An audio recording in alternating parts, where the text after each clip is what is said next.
मला आठवतं 1989ची गोष्ट असेल.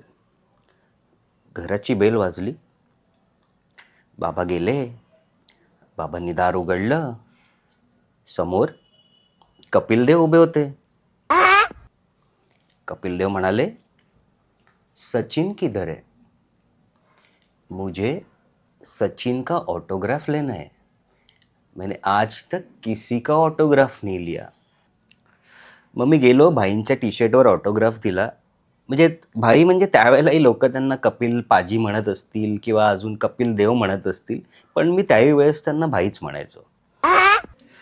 भाई म्हणाले, सचिन तू पाकिस्तान टूर जा रहा है. तेरा नाम मैंने रेकमेंड किया है. मैंने तुझे देखा है खेलते हुए और मुझे किसी ने ये भी बताया है. त्यांना कोणीतरी सांगितलं की सचिन ऑलराऊंडर आहे. कारण त्यावेळेसही मी ॲक्टिंग करत होतो, सिंगिंग करत होतो, म्युझिक प्रोडक्शन करत होतो आणि बरंच काही करत होतो. पण माझ्या बाबांना मला ऑस्कर बरोबर बघायचं होतं, गावस्कर बरोबर नाही. म्हणून मी एक नाव सुचवलं. म्हटलं एक मुंबईचा प्लेयर आहे, त्याचंही नाव सचिन आहे, तुम्ही त्याला घेऊन जा.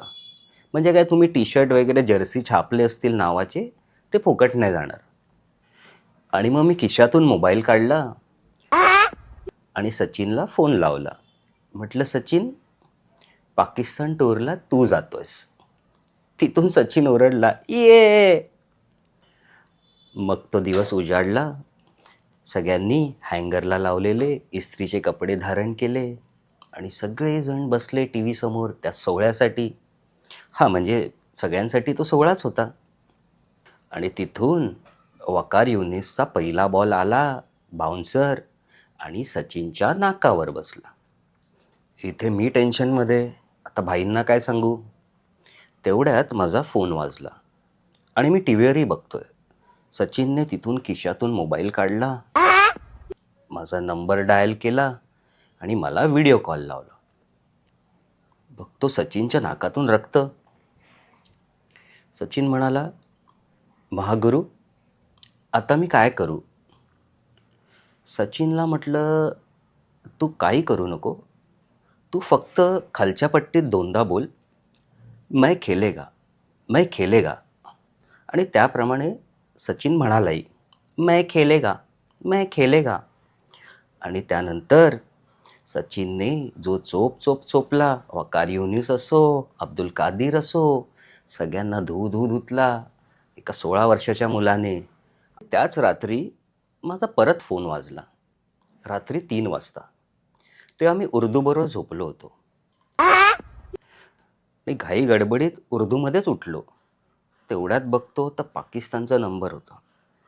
तिथून अब्दुल कादीर मला म्हणतो, महागुरू आपने वो क्या नुस्खा दिया सचिन तेंदुलकर को, जो हम सबको मारने लगा. हमें भी कुछ दीजिए, हम भी उसका विकेट लेना चाहते हैं.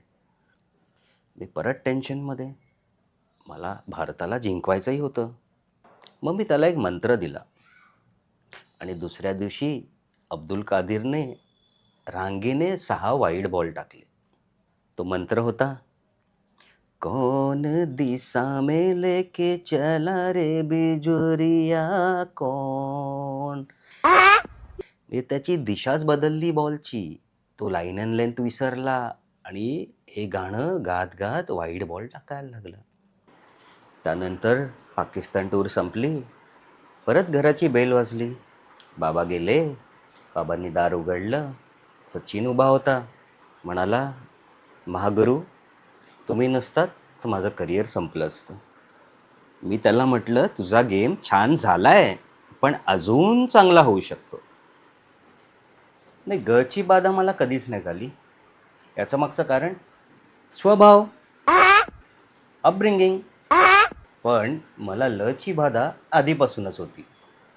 ल म्हणजे ओ लाल मेरी, ओ लाल